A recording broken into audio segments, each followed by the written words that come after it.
But most uNkulunkulu must have a reason for coming to God.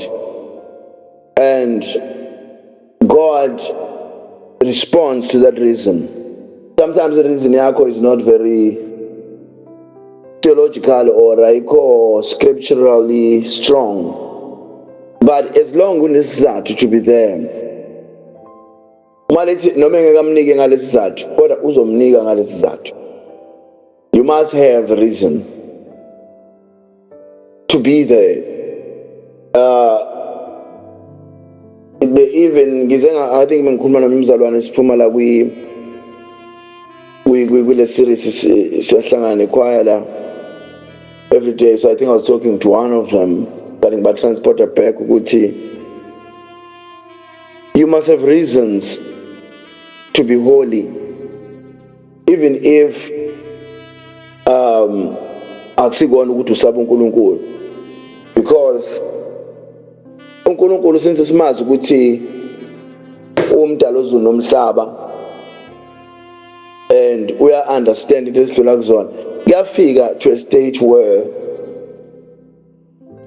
you might say uNkulunkulu understands it engidlule kuyona. You must have something else in your life. You know what I mean? You must have umshado wakho or ingane zakho ukuthi ingane zami angifuni zingibone ngidakiwe or something else that is precious. So uNkulunkulu looks at those things. You know, uyazi ukuthi uNkulunkulu ucele imali for ukuthenga imoto. uNkulunkulu abuke isimo sikama wakho or abuke isithombe esingekho even kulomthandazo uthandazayo. Abuke sinye isithombe wena bongasibuni. No, abuke in 10 years le ndaba lemoto izoba usizo kangakanani emndenini wakho or whatever thing. And akunike leyo moto not because eyinikeza wena for what you want it for. Ekunika because he has seen other people's tears. He has seen other people's you know, I mean, that's why I remember the guy UVL wayikhulekelana ke. Then poor emzimkhulu was poor. And then ehamba ngemoto e5 nje. Then kwakunomama wayegula ama-feet all the time. Walapha endaweni oyehlale nje. Umfana khona afike ehamba ngevan nje likhathele lo mfana afike ebusuku ezocela uVL azomthatha ukuthi awukhulekele uma wakhe afika amkhulekele aphaphame from lama feeds. Then alokhuzana abe right umama uthi manje le demoni because wayengabikho delivered but lalithoba manje qeda ukukhulekela wayemkhulekela njalo mhlambe once a week, sometimes twice a week. Uthi le nto isingistress le nto le isingifrustrate le nto le because akaphili lo muntu engiyazi ukuthi umuntu ongakholwa uphinde futhi aye kumademoni so i-deliverance yakhe affected. Uthi but somehow ngiye nje. Uthi then one day ngafonela lo mfana down and out nginamali ngishiyo nkosikazi ngiyinto nje ehlekiswayo. Ngafonela lo mfana uthi kwafika into ecikekayo ethi angalibambi lo cingo. Uthi wafunda lapho ukuthi uNkulunkulu masezokubusisa uyakutesta even athumele nje umuntu ekulula ukuthi utesta ngisho ama fruits of the spirit. Attest ukuthi una kindness yini. Uthi wathi ngiyazi lo mfana ubiza lo mama wakho ongaphili. Uthi kube khona ethi liphendula uthi ngeliphendula athi ukhona athi ayinkhona. Uthi ngicike ukuthi usozongilanda futhi uzongilandela indaba lo mama wakhe. Uma ngiyabuka egatini hey lama thosha ama LED because athi zemlanda ngevan nje. Lama thosha ama LED kanje ya le moto nje izinto uyazibona mayikhanyisa nje.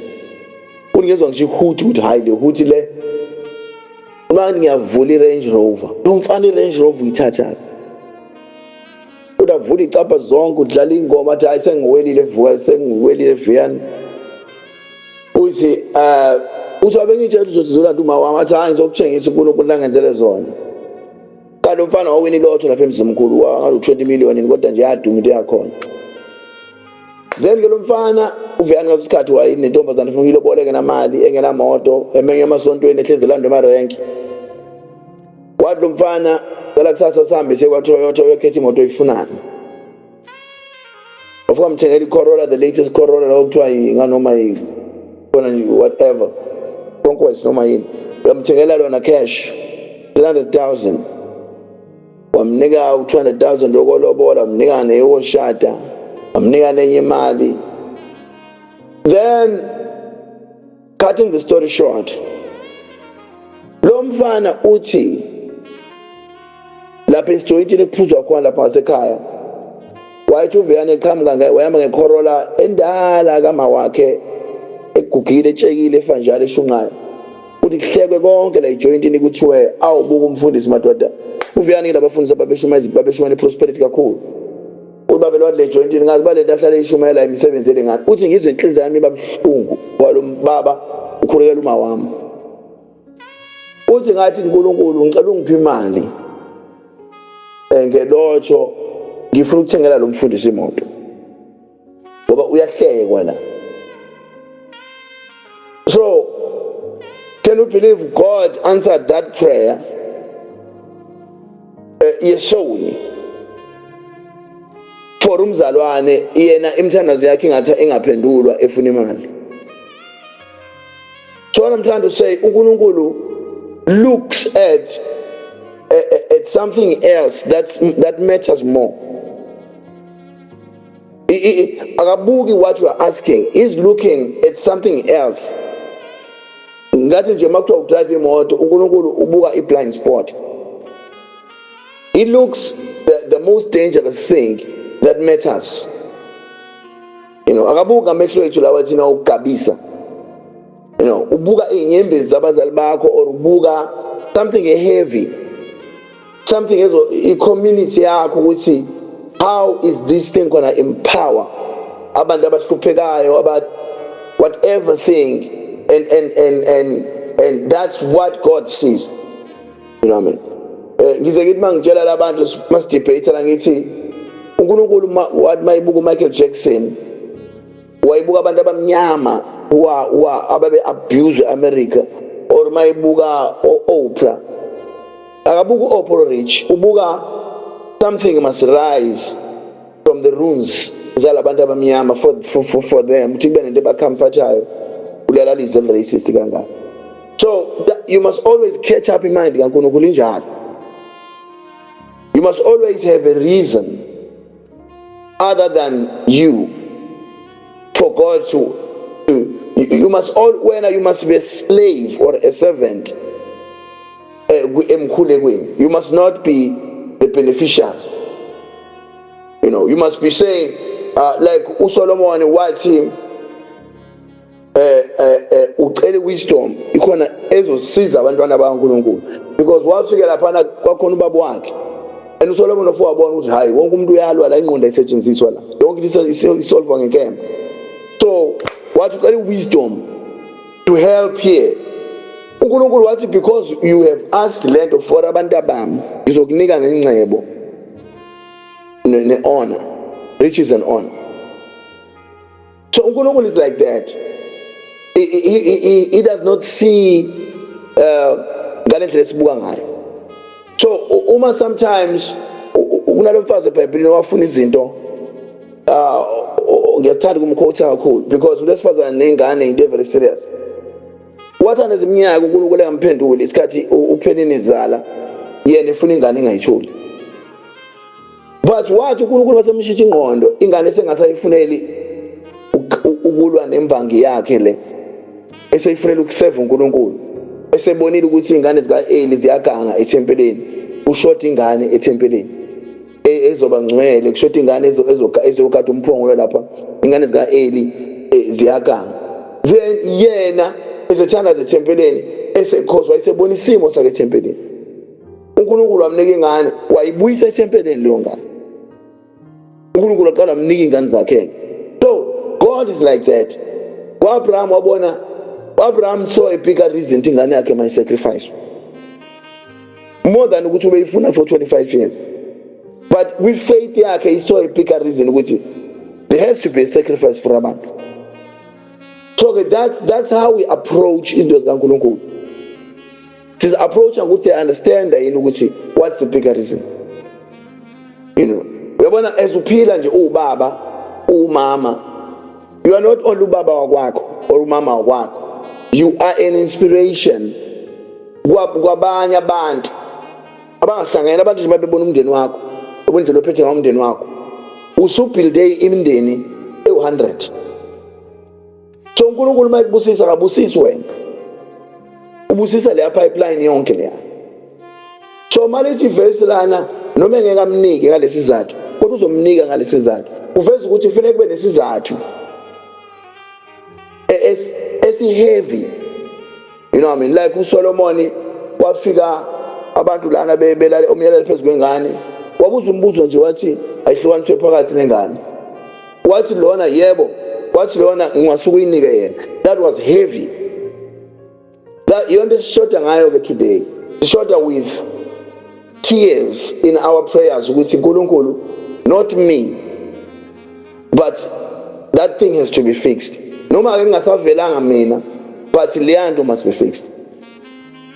Omi bengibuza ukuthi ngisathatha isibindi sokukhuluma kanje nesizwe, ngisathatha isibindi angikhathali yini lento. Ngithi mina angibuki mina, I don't look at me. Mina ngibuka ingane ezophila about 50 years from now. Ezophila eSouth Africa ezofika lapho bevalwa nje umuntu okhuluma njengami eboshwa mhlawumbe ngokugcina mina. I'm looking at that child eyofika wonke umuntu ese-compromise. That child must have some content ku YouTube to listen what is true. Angifuni ukwenza imali ngalento. So uNkulunkulu ukubusisa when you do that. Ngisho ufuna ukuthenga imoto esport, ufuna ukuthenga imoto Ferrari, uNkulunkulu abuka ukuthi ufuna iFerrari. Ubuka inhliziyo yakho. Uma ngaba le Ferrari wena uzobona uqhamuka nayo ngakini, umndeni wangakini bathi hey uma uNkulunkulu kwazi ukunika iFerrari lo behlupheka kanje, that means uNkulunkulu nathi angasenza. Then we have preached because we have lifted up the community. But if ufuna ukufika uyotsaka, then God will answer that prayer. So that's the dynamics of praying. Ukuze ukwazi ukuba intimidate noNkulunkulu, you must put yourself last. uNkulunkulu anandaba ufunde enkulu kangakanani.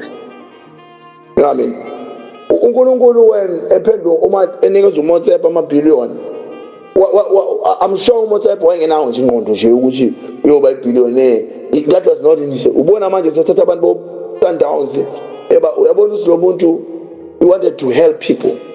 So God is like that. Uma sibona abantu benza into great, we that's God answering the prayers. Let us sidonsela kubona, it's the reason why God blessed them.